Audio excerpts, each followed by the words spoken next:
So in last week's video, you would have seen me here, and I was actually doing some woodland type photography with the Nikon D850 and the Nikon AFS 14 to 24mm f2.8G lens. This rainforest really took my heart. I mean, this rainforest is just incredible for photography. So while I was doing that video with the Nikon D850, I could just see birds everywhere, and I was going, this is crazy. Luckily, I had my Nikon Z50II with the 180 to 600mm lens in my car. So I've come back now into the forest, and now it's time to go and get some birds.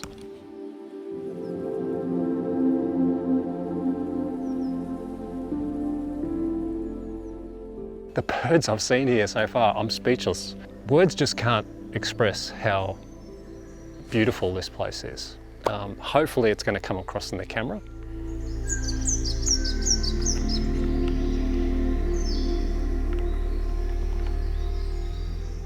So one thing I should mention, here in Australia at the moment, we've just come into spring, so there are bird nests everywhere.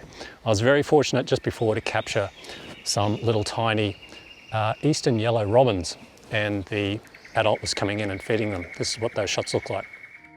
I first noticed this adult eastern yellow robin on the forest floor gathering food before returning to its nest, and managed to snap this shot. These tiny eastern yellow robins are only days old, with their eyes hardly even opened yet.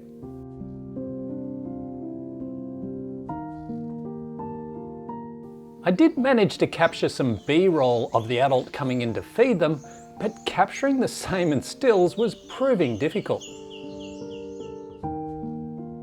Now, because I was so focused on the nest and looking through the viewfinder of the Z52, I kept missing the split-second moment when the adult would come in and feed the little ones. So I opted to use the C30 pre-capture release setting and eventually got some success.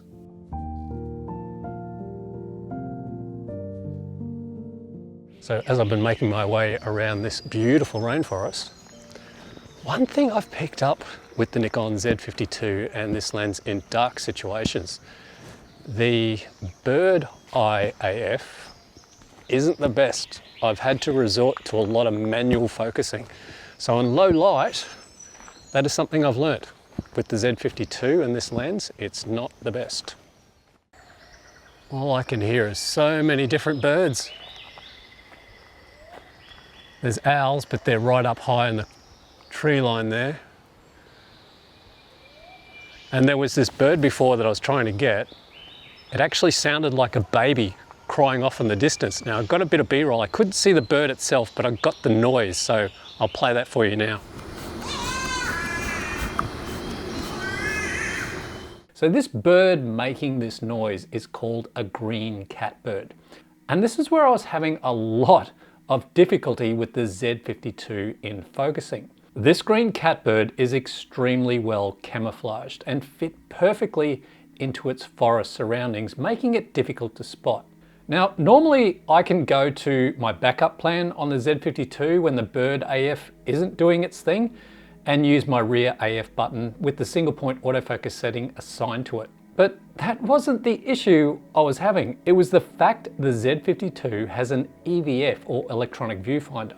Looking through that EVF, I was having difficulty seeing that well camouflaged bird. Whereas I think if I had something like an OVF, or optical viewfinder, on say my Nikon D850, I think I would have been able to get the shots that I missed. I plan on going back to this forest in the future with my D850 instead of the Z52 and put this theory to the test, because I have this feeling I'll be able to see the camouflage birds a little more clearly that way. Stay tuned for that video in the future and I'll share my results.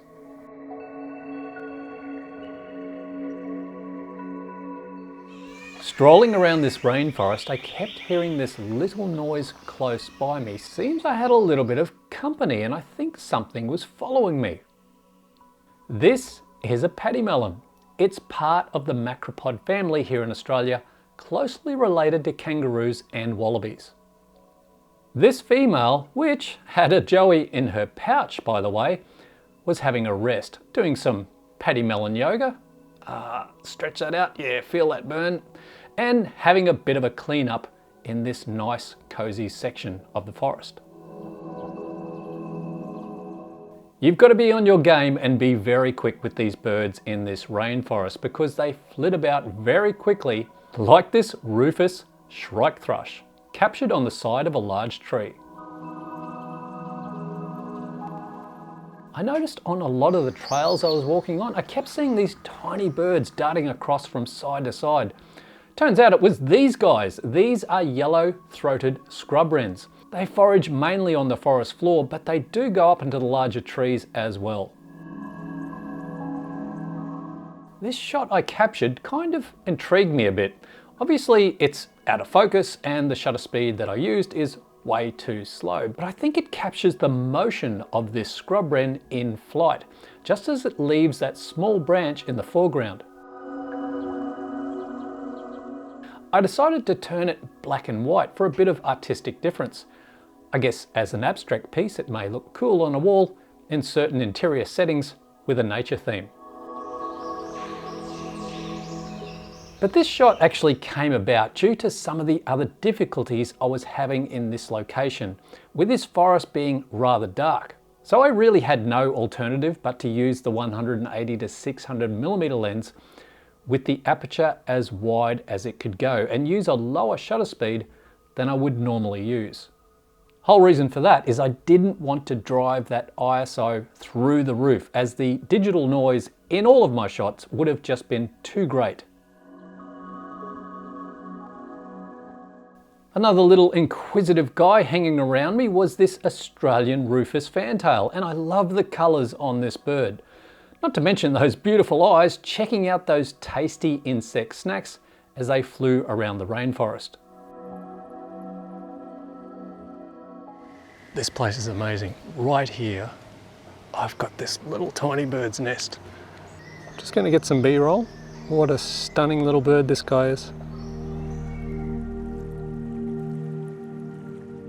Okay, so I really scored when it comes to lighting for these shots. Almost studio-like you could say, but thanks to the right time of day and that forest roof acting like a giant diffuser.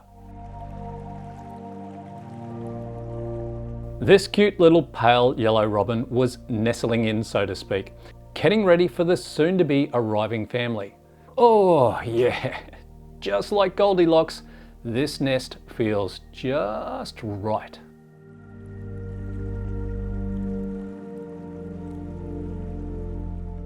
Well guys, thank you so much for watching. I hope you enjoyed the video. As I always say, never stop creating. Grab your camera, go out there and have some fun, particularly in a place like this. I'll see you next time.